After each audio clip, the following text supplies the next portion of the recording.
नेहमीप्रमाणे उद्धव वाकरेंनी, हो मी त्याला वाकरे म्हणेन, कारण का जिहाद्यांच्या समोर वाकून वाकून त्याचा कणाच मोडलेला आहे,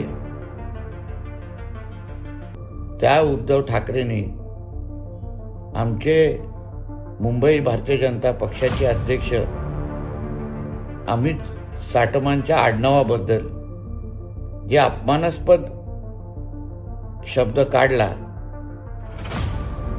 त्याच्यामुळे ह्या उद्धव ठाकरेला आता कोकणाच्या जनतेची ताकद काय असते हे दाखवून देण्याची वेळ आलेली आहे.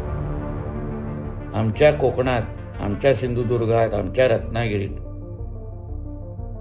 असंख्य साटम आडनावाचे, परब आडनावाचे, सावंत आडनावाचे असंख्य कुटुंब वर्षानुवर्ष अभिमानाने राहतात. एक वेगळा मान आहे या आडनावांना.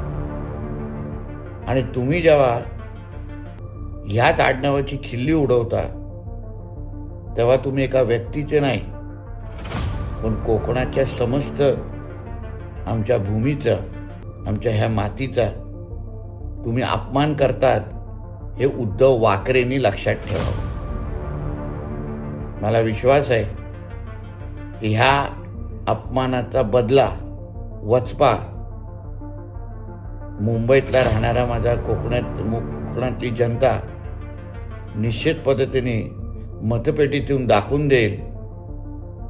आणि अमित साटमजींच्या मागे कोकणातली जनता किती ताकदीने उभी आहे ही मतपेटीच्या माध्यमातून दाखवून देईल.